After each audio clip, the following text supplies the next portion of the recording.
चिड़िया चुग गई खेत, अब पछतावे होवे क्या जब चिड़िया चुग गई खेत। तो सही कहते हैं लोग। अगर आप यही सोचोगे एग्जाम पे टाइम कि काश मैं उस टाइम में पढ़ लेता, तो वो काश वर्ड, वो जो समय होता है, समय किसी की नहीं रुका आज तक। तो ये जो वीडियो है वो मैंने आपके लिए बनाया है, इसे पूरा देखना। ठीक है, मैं आपको, अगर आप क्लास 12 के स्टूडेंट हैं, 10 के स्टूडेंट हैं, आपको Hindi, English, SST, biology, mathematics किस तरीके से पढ़नी चाहिए वो मैं बताऊंगा आपको। हर एक सब्जेक्ट के बारे में बताऊंगा। ठीक है, तो वीडियो लंबी हो सकती है, लेकिन ये लंबी वीडियो आपके लिए बहुत ज़्यादा यूज़फुल होने वाली है। पूरा देखोगे तभी पूरा समझ में आएगा, अन्यथा एकदम वेस्ट हो जाएगा। ठीक है, आपका टाइम। सो वीडियो को पूरा देखना। चलिए वीडियो को शुरू करते हैं। सबसे पहली बात, अगर आप क्लास 10th में हो या आप क्लास 12th में हो, ठीक है, अदर्स क्लास के बच्चों के लिए भी ये यूज़फुल ही हो है। ठीक है, अगर आप बोर्ड से स्टूडेंट हो, ठीक है, स्पेशली मैं दो चीज़ों में डिवाइड कर रहा हूँ क्लास 10th के लिए। ठीक है, ये क्लास 10th वाले बच्चे हैं और ये क्लास 12th वाले बच्चे हैं। ठीक है, कुछ कुछ सब्जेक्ट ऐसे हो सकते हैं जो जिनको आप रिप्लेस कर सकते हो किसी अदर सब्जेक्ट से। सो आप पे वो चीज़ निर्भर करेगी। लेकिन अगर मैं बात करूँ, ठीक है, एक एक पर्टिकुलर सब्जेक्ट की बात करते हैं। चाहे आप क्लास 10th में हो, चाहे आप क्लास 12th में हो, आपके पास यूजुअली दो ऑप्शन होंगे। कितने ऑप्शन होंगे? दो ऑप्शन होंगे। किस किस चीज़ों पर? आपके सब्जेक्ट चॉइस को लेकर हर स्टूडेंट के पास दो चॉइस होती है। एक सब्जेक्ट उसे बहुत आसान लगता है, तो एक सब्जेक्ट उसको बहुत टफ लगता है। आपको पहले उस चीज़ों को डिवाइड करना होगा। और मेन चीज़ मैं हमेशा बोलता हूँ, हर एक सब्जेक्ट हमारे लिए इक्वली इम्पोर्टेंस है। अगर आप हिंदी पढ़ रहे हो और या मैथमेटिक्स पढ़ रहे हो, मैथमेटिक्स में आपको 200 मार्क्स नहीं मिलेंगे, या फिर हिंदी में आपको सिर्फ 10 मार्क्स का नहीं आएगा। हिंदी भी 100 मार्क्स कैरी करेगा, जबकि मैथमेटिक्स भी 100 मार्क्स कैरी करेगा। और सारे सब्जेक्ट का जो निचोड़ होता है वो आपका एक परसेंटेज निकालता है। हमें अगर अपनी परसेंटेज को इम्प्रूव करनी है तो हमें हर एक सब्जेक्ट को फोकस करना पड़ेगा। हमें एक प्रॉपर स्ट्रेटेजी बनाने की चलनी पड़ेगी, तभी हम अच्छा स्कोर कर पाएंगे। ठीक है, तो उस चीज़ को देखो। तो आपको पहले सोचना है कि मेरा वीक पॉइंट क्या है एंड मेरा स्ट्रॉन्ग पॉइंट क्या है। ठीक है, आपको पहले ये सोचना पड़ेगा, खुद से पूछो ये क्वेश्चन। और हर एक बच्चों को पता है कि मेरा स्ट्रॉन्ग पॉइंट ये है, मेरा वीक पॉइंट ये है। पता है कि नहीं पता है? अगर मैं जनरली क्लास 10 के स्टूडेंट की बात करूं, ठीक है, 12th वाले इसको अपने इजी सब्जेक्ट से कन्वर्ट कर सकते हैं। अगर मैं 10th वालों की बात करूं तो उनके पास जनरली इजी में, अगर मैं बात करूं, ठीक है, स्ट्रॉन्ग सब्जेक्ट अगर मैं बात करूं, मतलब जिनको बहुत वो आसान लगता है उनको, हिंदी, इंग्लिश, ठीक है, या फिर कंप्यूटर, अदर सब्जेक्ट जो भी हैं आपके, ये 2-3 सब्जेक्ट ऐसे हैं जिनको वो बहुत इजी समझते हैं और वाकई में इजी होते भी हैं। और अगर यहाँ पर क्लास 12th वाले बच्चे इसको फिजिकल एजुकेशन या फिर इंग्लिश सब्जेक्ट से भी इसको रिप्लेस कर सकते हैं। जनरली हम क्या करते हैं ना, हम क्या करते हैं कि इन दो सब्जेक्ट पे ज़्यादा फोकस नहीं करते हैं। इन सब्जेक्ट पे जो हमारा इजी सब्जेक्ट है, इन पे फोकस नहीं कर पाते हैं। हमें लगता है कि हमें आता है, अच्छी बात है, आपको आता है, अच्छी बात है, लेकिन जो आता है हमें इस सब्जेक्ट में, हमारी कमांड ये होनी चाहिए कि 100 में से हम 95 प्लस स्कोर करें। इवन 99, 98 स्कोर कर सकते हैं अगर ढंग से पढ़े। 100 में से 100 मार्क्स भी आते हैं टॉपर्स के। ठीक है, टॉपर्स कौन होते हैं? जो एक प्रॉपर प्लान के साथ चलते हैं, हर एक चीज़ को अच्छे से एग्जीक्यूट करते हैं, वही टॉपर बनते हैं। आप भी टॉपर बन सकते हो, मैं बोल रहा हूँ, आप भी टॉपर बन सकते हो। अपने सेल्फ कॉन्फिडेंस को इन्हेंस करो, बढ़ाओ उसको कि हाँ मैं कर सकता हूँ। अगर आपके अंदर का जोश, जुनून बाहर नहीं निकलेगा तो आप कर ही नहीं सकते। मुझसे पूछो, मैं क्लास 4th में 0 था और क्लास 5 में मैंने टॉप किया था। कैसे? मैंने खुद से चैलेंज किया कि मुझे करना है। जो बच्चा 0 से टॉप में आ सकता है, एकदम 0 था मैं क्लास 4 में और क्लास 5 मैंने टॉप किया, और तब से मेरा सिलसिला चला। तो आप भी कर सकते हो। अगर मैं कर सकता हूँ, आप भी कर सकते हो। हर एक बच्चा कर सकता है, हर एक बच्चा कर सकता है। बस जुनून चाहिए कि हाँ मुझे पढ़ना है, मुझे फोड़ना है एग्जाम में। समझे आप? तो देखो, हिंदी, इंग्लिश, ये मत सोचो। देखो, आप इजी सोच के रख देते हो, इसको पढ़ते नहीं हो, सोच एग्जाम से पहले पढ़ते हो, लेकिन ऐसा मत करो। हिंदी हो, इंग्लिश हो, आपको ना एक टाइम निकालना है, जो टाइम आपका रिलैक्सिंग वाला होता है। इन इजी सब्जेक्ट को आप सोते सोते, लेटे लेटे भी पढ़ लेते हो। ठीक है ना? मैं आपको इन सब्जेक्ट के लिए ज़्यादा मैं फोकस करने के लिए बोलूँगा। किस तरीके से पढ़ना है? अभी मेरे मेन सब्जेक्ट की प्रॉपर स्ट्रेटेजी बनाऊंगा, हर एक सब्जेक्ट की बताऊंगा, प्लीज़ ध्यान से देखना वीडियो को। देखो आपको ज़्यादा नहीं बोलूँगा मैं, आप Hindi daily 20 minutes, daily 20 minutes पढ़ो। 20 मिनट्स। अगर आपका एग्ज़ाम बहुत ज़्यादा नज़दीक आ गया है तो रात को आधा घंटा 45 मिनट्स पढ़ सकते हो। लेकिन अगर आपके पास अभी प्रॉपर टाइम है, जैसे कि 2 महीना है, 1 महीना है, ठीक है, या फिर 1.5-2 महीना बचा है अभी हमारे पास, ठीक है, तो आप डेली 20 मिनट पढ़ो। इंग्लिश को डेली 30 मिनट दे दो। और हिंदी हो या इंग्लिश हो, इन दोनों सब्जेक्ट में ना आपका राइटिंग पोर्शन होता है, आपका राइटिंग पोर्शन होता है, और उस राइटिंग पोर्शन पे ज़्यादा मेहनत करनी है। और आपको इंग्लिश के जो और हिंदी के जो लिटरेचर पोर्शन है ना, जिसमें आपको साहित्य वगैरह में है, उसको आपको, जैसे कि कोई गद्य खंड है, उस पर आपको स्टोरी अच्छे से आनी चाहिए। अगर आपको स्टोरी अच्छे से पता होगी तो आपको उनमें से पूछे जाने वाले जो क्वेश्चन है आप आराम से पढ़ सकते हैं, लिख सकते हैं, है ना। लेकिन अगर आपको स्टोरी ही नहीं पता होगी तो अगर आपसे कोई क्वेश्चन पूछ देगा तो आप नहीं पढ़ पाएंगे। तो सबसे ज़्यादा ज़रूरी है हर चैप्टर का आपको स्टोरी अच्छे से पता हो। और जो आपके हिंदी की बात करूं, जो पद्य खंड वगैरह होते हैं उनको आपको अच्छे से रीड करना पड़ेगा, अच्छे से उसके मतलब जानने पड़ेंगे, तभी आप अच्छा स्कोर कर पाओगे। आपको राइटिंग सेक्शन पे ज़्यादा ध्यान देना है, ऐसे निबंध लिखना, ठीक है। उसके बाद आपकी राइटिंग अच्छी होनी चाहिए। Presentation, the way you present your content is more important. जैसे हम अपना कंटेंट प्रेजेंट करते हैं यूट्यूब के वीडियोज़ में, वो बहुत इंपॉर्टेंट है। उसी तरीके से आपका जो नॉलेज है, आप किस तरीके से अपने नॉलेज को प्रेजेंट कर रहे हो अपने आंसर शीट में, वो भी बहुत मैटर करता है। तो उस पर भी आपको फोकस करना है। आपको प्रीवियस के क्वेश्चन देखने हैं, उसकी अच्छे से प्रैक्टिस करनी है, ठीक है। प्रीवियस क्वेश्चन की जब बात हुई है तो ये बहुत ज़्यादा इंपॉर्टेंट हो जाता है। इस टाइम पे आकर आपने पूरे साल अच्छे से पढ़ाई की है, और उसी के साथ साथ आपको क्या लगाना है, हर एक चैप्टर का क्वेश्चन बैंक, सब्जेक्ट वाइज जो आता है ना चैप्टर वाइज क्वेश्चन बैंक, उसको परचेज करो जो भी आपको बेस्ट लगता है, और उसको अपने साथ कैरी करो। किस तरीके से पढ़ना वो भी मैं बताऊंगा। तो ये चीज़ तो हो गई। लिखते रहना, कई बच्चे ना सिर्फ पढ़ते हैं, लिखते नहीं है, और जब वो एग्जाम में बैठते हैं उनका 2-4 वर्ड लाइन लिखने के बाद हाथ दर्द करने लगता है, ऐसे ऐसे करेंगे, तो वो आपकी गलती है। पेन हमेशा एग्जाम में वही ले जाओ जिसको आप पहले से ही यूज़ कर रहे हो। एक नया पेन लेके एग्जाम में बैठ जाना, वो पेन फिर उसका फ्लो अच्छा नहीं रहेगा, वो फिर बीच बीच में रुकेगा, आपकी प्रेजेंटेशन खराब हो जाएगी। एग्जाम में पेन वही ले जाओ जो पेन आप पहले से यूज़ कर रहे हो, ठीक है। ये चीज़ भी बहुत इंपॉर्टेंट होती है। अब मैं बात करूँगा देखो अदर सब्जेक्ट की, इनको कैसे पढ़ना है।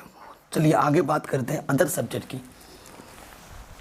अदर सब्जेक्ट की बात करते हैं। सबसे पहले मैं बात करूँगा एसएसटी की। मैं साइंस और मैथमेटिक्स वगैरह में बाद में आऊँगा, एसएसटी, ठीक है। हिंदी और इंग्लिश के बाद जो मेरे को थोड़ा इजी और लगता है, ठीक है, मीडियम रेंज में आ जाता है एसएसटी, सोशल साइंस हमारा। इसको आपको कैसे पढ़ना चाहिए, ठीक है। जनरली सोशल साइंस में डेट होता है, और जो राजा थे, महाराजा थे, या फिर जो महात्मा गांधी थे, नेल्सन मंडेला, अलग अलग चीज़ें जो होती हैं, आपको क्या करनी है, हर चैप्टर के लिए एक पेज बनाओ, एक कॉपी बनाओ। ये चैप्टर 1 हो गया सपोज करो, ठीक है, कोई भी सब्जेक्ट ले लिया मैंने, ठीक है, जियोग्राफी ले ली, उसका चैप्टर 1 है। इस चैप्टर 1 के लिए ना एक पेज बनाओ आप। यही चीज़ आपको हर चीज़ के लिए करनी है, चाहे कुछ भी हो। उसका ये जो पहला टॉपिक है, कोई भी टॉपिक है यहाँ लिख दियो, उस टॉपिक के जो मेन पॉइंट है उसको यहाँ लिखो कि वो चीज़ कब हुई थी, किसने इन्वेंट किया था, इसके कौन कौन मेन पॉइंट है, उसको एक पेज में लिख दो। जो चीज़ आपको मेमोराइज करनी है, चाहे डेट हो, किसी का नाम हो, ऐसे लिख दो, और वो एक पॉकेट नोट्स की तरह बन जाएगा हर एक सब्जेक्ट का। वो एक पॉकेट नोट्स की तरह बनने रहेगा, वो आपको हेल्प करेगा।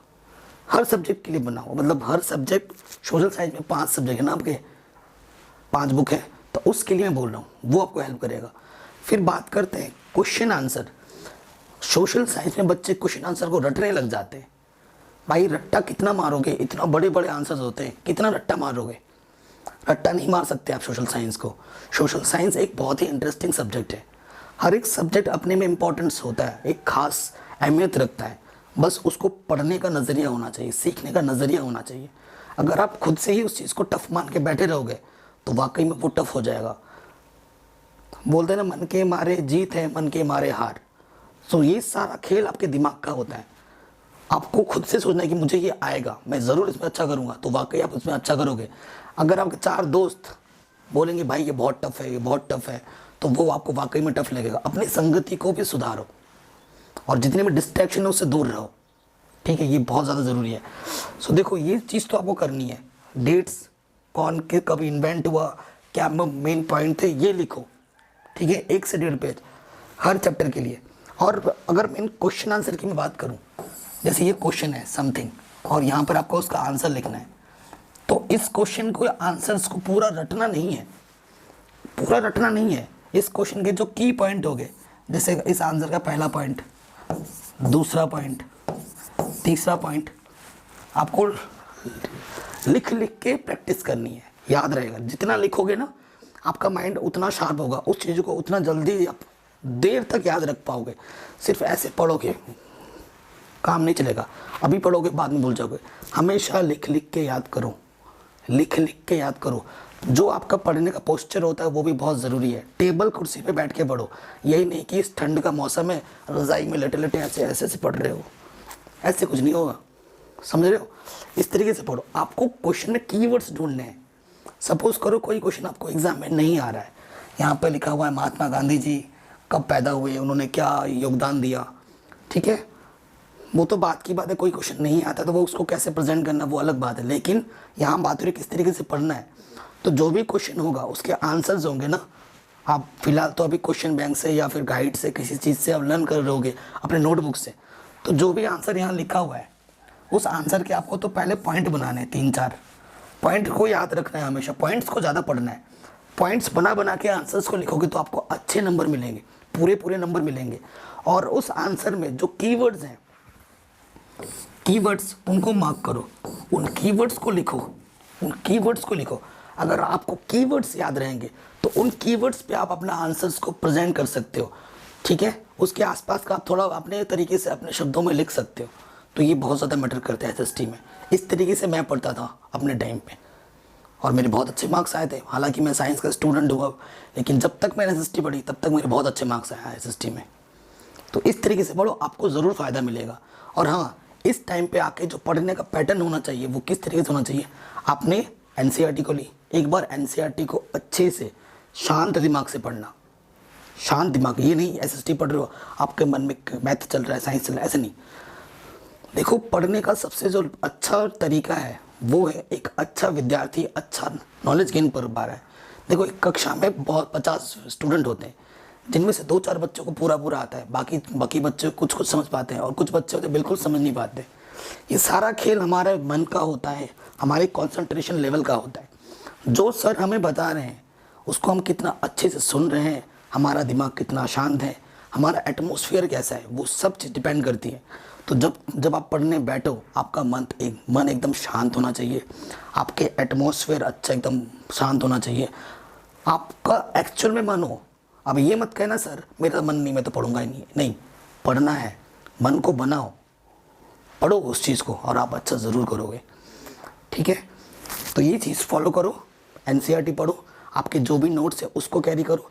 पहला चैप्टर अच्छे से पढ़ लिया, ठीक है, पहला चैप्टर एनसीईआरटी पढ़ी, मैंने अपना नोट्स पढ़ लिया, उसके बाद उसी चैप्टर का क्वेश्चन बैंक उठाओ। पिछले विगत वर्षों में पिछले प्रीवियस के क्वेश्चन जितने भी पूछे गए हैं उनको पढ़ो, उनको लिखो। इससे क्या होगा, आपका जो कॉन्फिडेंस है वो बढ़ेगा। आपको पता चलेगा कि इस सब्जेक्ट से सीबीएसई या अदर स्टेट बोर्ड जो भी हैं किस टाइप के क्वेश्चन हमसे पूछ रहे हैं। प्रीवियस क्वेश्चन को पढ़ने से क्या फ़ायदा होता है कि हमें पता लगता है अरे भाई ऐसा क्वेश्चन पूछता है सीबीएसई, और आप जब देखोगे 5-10 साल का तो आपको लगेगा अरे यार ये तो ऐसे ही क्वेश्चन मान भरा रहे हैं, मैं तो आराम से कर दूंगा। खुद से कॉन्फिडेंस डेवलप होगा। और लिख के प्रैक्टिस ज़रूर करना सैम्पल पेपर, ठीक है ना, उससे आपका टाइम मैनेजमेंट बढ़ता होगा। टेस्ट दो, अपने भाई बहनों को कॉपी पकड़ा दो, बोलो कि उनसे मेरे से क्वेश्चन पूछ, क्वेश्चन अपने दोस्तों से डिस्कशन करो। इससे क्या होता है, जो चीज़ आपको आती है वो आप उसे बता पाओगे। आपकी गलती अगर कुछ हो रही है तो आपको पता चल जाएगा, वो चीज़ बताएगा। गलती जब पकड़ में आती है ना, जिससे हमारी गलती दूसरा बंदा पकड़ लेता है और फिर उसी को वो हमें सुनाता है तो हम जल्दी सीख लेते हैं, फिर बहुत देर तक भूलते भी नहीं है। तो ये तरीका आपको करना चाहिए एसएसटी में। अब मैं बात करूँगा साइंस में या फिजिक्स केमिस्ट्री में, ठीक है, बायोलॉजी वगैरह सब्जेक्ट आ जाते हैं।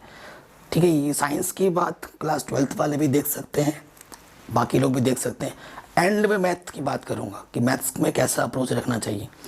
ठीक है, ये एक ओवरऑल वीडियो है और इसी वीडियो के कोड टॉपिक बना बना के मैं आपको प्रेजेंट करूँगा आने वाले टाइम में, और एक सटीक टाइम टेबल पे लेके आऊँगा। ठीक, अब देखिए, अब मैं बात कर रहा हूँ साइंस की।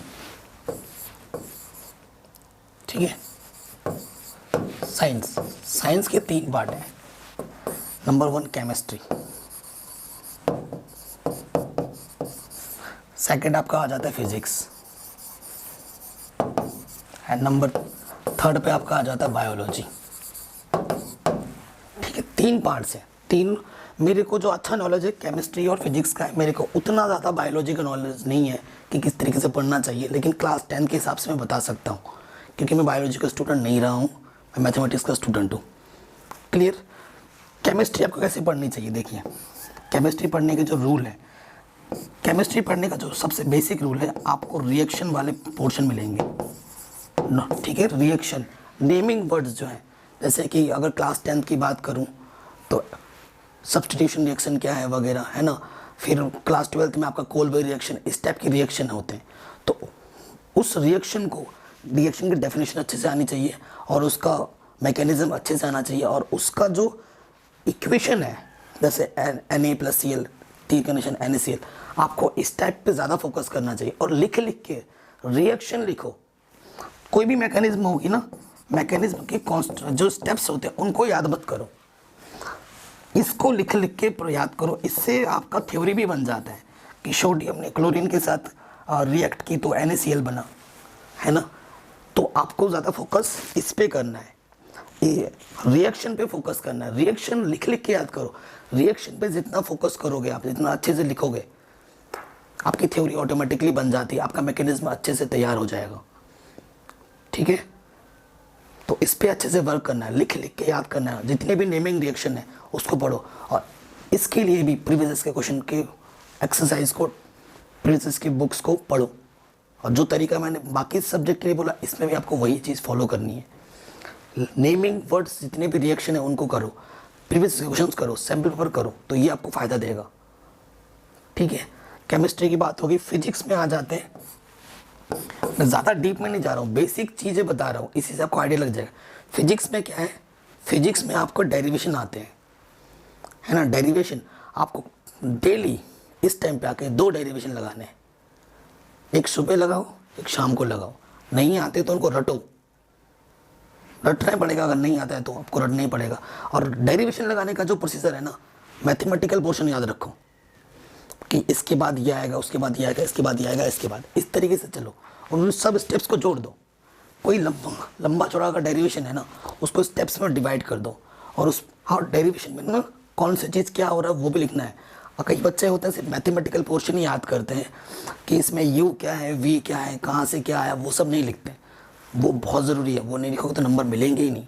अगर 5 नंबर का है तो 2 नंबर मिलेगा डेरिवेशन का आपको, अगर वो सब मेंशन नहीं करोगे। अगर आप क्लास 10 के स्टूडेंट हो तो आपको जो क्या होता है डेफिनेशन पे ज़्यादा फोकस करना है, उसके फॉर्मूले पे फोकस करना है। न्यूमेरिकल क्या गिवन है, क्या निकालना है, उसका फॉर्मूला क्या है, उसका यूनिट क्या है, देखो।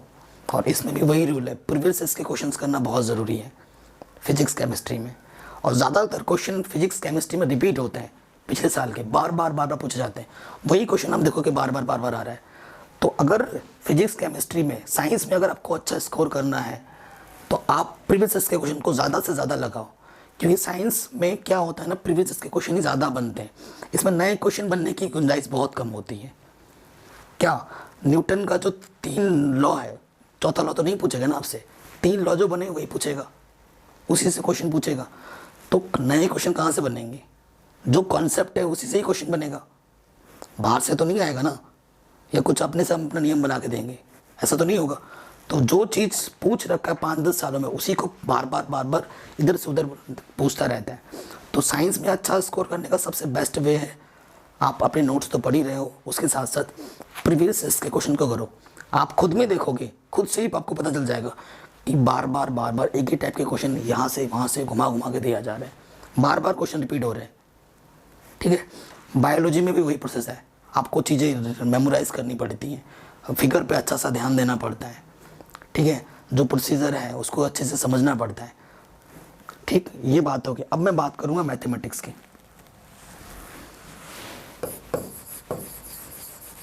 मैथमेटिक्स का मैं स्टूडेंट हूँ और मैथमेटिक्स में मेरी पकड़ बहुत अच्छी है, तो इसको मैं अच्छे से और एलिब्रेट कर सकता हूँ इस सब्जेक्ट को, क्योंकि पिछले कई सालों से मैं बस मैथमेटिक्स ही पढ़ा रहा हूँ, चाहे वो ऑनलाइन हो ऑफलाइन हो, मेरे कोचिंग हो, है ना। मैं मैथमेटिक्स का मास्टर्स मैंने मेरी आपको पता है मैंने एमएससी मैथमेटिक्स से किया है, और मेरा जो फेवरेट सब्जेक्ट वो मैथमेटिक्स ही है।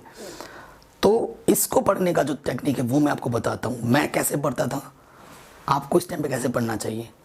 जब भी आप किसी भी चैप्टर पे जाओ, जो भी चैप्टर आप पढ़ रहे हो, सपोज करो कोई एक्सरसाइज आपने पकड़ी, एक्सरसाइज सपोज करो 1.1 है, इसको आप क्वेश्चन लगा रहे हो। जब लगाओगे तो क्वेश्चन आपको आ रहे हैं, एक क्वेश्चन ऐसा आएगा जो आपको नहीं आ रहा होगा, और एक क्वेश्चन में आपको थोड़ा सा आ भी रहा होगा और नहीं भी आ रहा होगा, मीडियम टाइप का क्वेश्चन है, ठीक है। सो क्या करना है, पहली बार इसको पढ़ने का जो फेस 1 है, फेस 1 में क्या करो, जो आ रहे हैं कर डालो, जो मीडियम टाइप का क्वेश्चन है उसमें थोड़ा टाइम दो, करो, और जो बिल्कुल नहीं आ रहा है आपको उसको थोड़ा अभी मार्क करके वहीं पे छोड़ दो, क्वेश्चन को वहीं, इस एक्सरसाइज के क्वेश्चन 1 को यहाँ पर मार्क कर दो पेंसिल से गोल गोल, आगे बढ़ो नेक्स्ट एक्सरसाइज में। इस तरीके से पढ़ते पढ़ते मतलब इजी और टफ, इजी और टफ ऐसे कर दो। अगर आप ढंग से पढ़ोगे तो आपको पूरे बुक में 15 से 20 ऐसे क्वेश्चन ज़रूर मिलेंगे जो आपको नहीं आ रहा होगा, और ये 15 से 20 क्वेश्चन ऐसे होंगे जो इम्पोर्टेंट भी होंगे, है ना, और आपको नहीं भी आ रहा होगा।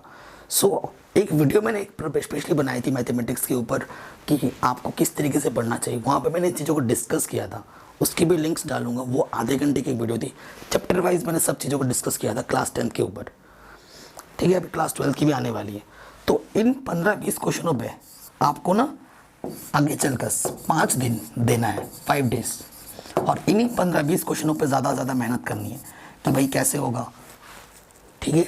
आप क्लास 10th के हो, क्लास 12th के हो, इट डजेंट मैटर, मैंने सब करा रखा है, आप देख सकते हैं। अगर आपको कोई नहीं आ रहा है, इन 5 क्वेश्चनों को मेरे वीडियोस के अकॉर्डिंग देखोगे, 15-20 क्वेश्चनों को 5 दिन में आराम से हो जाएगा, और सभी चीज़ मैंने पढ़ा रखी है। और बाकी जो क्वेश्चन है वही चीज़ है, जैसे एक क्वेश्चन आप पढ़ रहे हो मैथमेटिक्स में, अगर आपका इंटरेस्ट नहीं है, आपको अगर इंटरेस्ट डेवलप करना है, आप हर सब्जेक्ट के नोट्स बनाते हो, लेकिन बच्चे मैथमेटिक्स में क्या करते हैं, रफ करते हैं, ऐसे खिच करके फटाफट कर देते हैं, तो वहाँ से हमारा इंटरेस्ट डेवलप नहीं हो पाता है। मैंने खुद से अनुभव किया इस चीज़ को। मैंने क्लास 12 तक कभी भी अपने नोट्स नहीं बनाए, मैं भी मैथमेटिक्स ऐसे ही करता था रफ में, लेकिन मैंने बीएससी की, बीएससी मैथमेटिक्स में की, मैंने नोट्स बनाने शुरू किए, और वाकई मेरा जो इंटरेस्ट था 12th के बाद और मैथमेटिक्स की तरफ मेरा लगान, मेरा झुकाव और बढ़ गया। क्यों, मैं कैसे बनाता, मेरे नोट्स की बहुत ज़्यादा डिमांड रहती थी, अभी भी है। क्या आप कैसे करता था, जैसे कोई भी टॉपिक है उसको लिखो, उसके बारे में लिखा मैंने, उस पर जितने भी क्वेश्चन पूछे गए प्रीवियस ईयर्स में वो लिख दिया, एनसीईआरटी के क्वेश्चन लिख दिए, और पर्टिकुलर क्वेश्चन को करने का जो लॉजिक है, इस क्वेश्चन में मैं हमेशा पर्टिकुलर एक एक क्वेश्चन के लिए एक डब्बा बनाता था, एक डब्बे बनाता था हर क्वेश्चन के लिए। उस डब्बे में कुछ 2-3 पॉइंट में लिखता था, फॉर्मूले वगैरह जो यूज़ हो रहे हैं वो तो क्वेश्चन में आप लिख रहे हो, इस डब्बे में आप क्या लिखोगे, इस डब्बे में मैं लिखता था कि इस क्वेश्चन में ये चीज़ इंपॉर्टेंट है, ठीक है, ये चीज़ इंपॉर्टेंट थी, इस चीज़ क्वेश्चन में मेरे के लिए ये चीज़ फोकस करना था, तो वो चीज़ मैं हर क्वेश्चन के लिए मेंशन करता था, 2 लाइन 3 लाइन लिखता ज़रूर था हर क्वेश्चन में।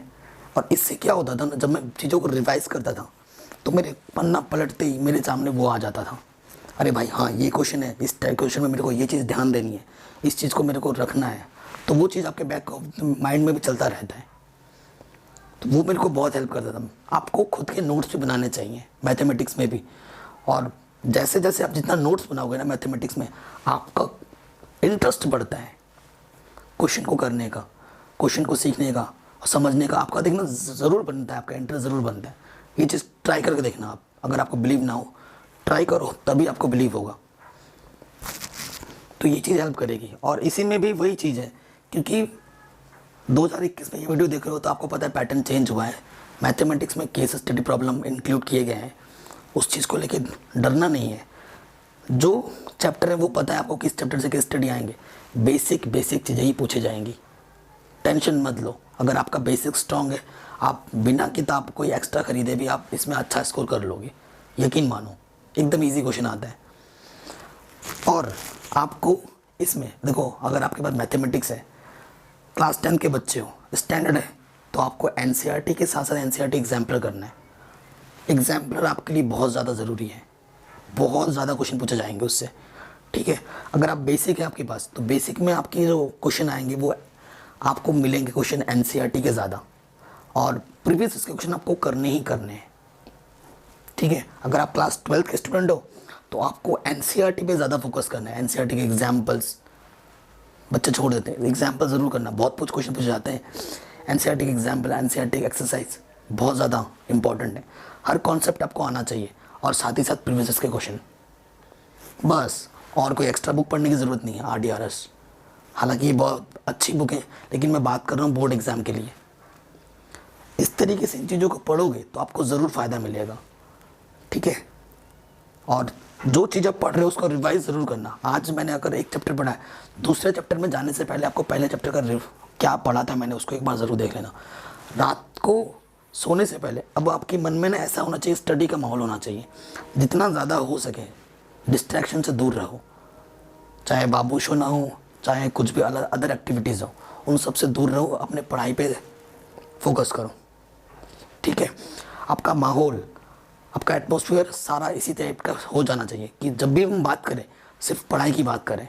इन दिनों में एग्ज़ाम के बाद आप थोड़ा रिलैक्स कर सकते हो, लेकिन अभी तो हमें इस तरीके से ही चलना है, ठीक। जो दोस्त आपको नेगेटिविटी दे रहे हैं कि भाई ये बहुत टफ है, नहीं होगा, पता नहीं क्या होगा, उनको दूर रखो एग्ज़ाम टाइम तक, ठीक है। और अच्छा माहौल बनाओ, अपने पेरेंट्स से बात करो, अपने दोस्त अच्छे बनाओ, अपने टीचर से पूछो, मुझसे पूछो, मेरे वीडियोस देखो, और भी अच्छे एजुकेटर हैं उनकी वीडियोस देखो, वो आपको हेल्प करेंगे, ठीक है। कुछ नहीं आता है, कुछ प्रॉब्लम है, अपने पेरेंट्स से डिस्कस करो, वो कुछ सोल्यूशन ज़रूर निकालेंगे। और सबसे मेन चीज़ पढ़ाई करनी है, हमें पढ़ाई करनी है, क्योंकि पढ़ाई नहीं तो कुछ नहीं। एक एजुकेशन हमारे लिए बहुत ज़रूरी है। एजुकेशन हमारे व्यक्तित्व को निखारता है, हमें चीज़ों से लड़ने की शक्ति प्रदान करता है। सिर्फ पढ़ाई से अच्छा जॉब नहीं मिलता, हमारी पर्सनैलिटी, हमारा व्यक्तित्व, हमें आगे चल के किस तरीके से जीवन को देखना है, उसका नज़रिया, जीवन जीने का तरीका सिखाता है एजुकेशन। सो बहुत ज़रूरी है। आपके एग्ज़ाम के लिए आपको ऑल द बेस्ट, अच्छे से प्रिपेयर करो, इन चीज़ों को ध्यान में रखो। मैं डेली वीडियो बनाता हूँ, उनको भी फॉलो करो। इस वीडियो को हर जगह शेयर कर देना, चैनल पर नए हो तो वीडियो को लाइक करके चैनल को सब्सक्राइब जरूर कर लेना। मिलते हैं आपसे नेक्स्ट वीडियो में। जय हिंद।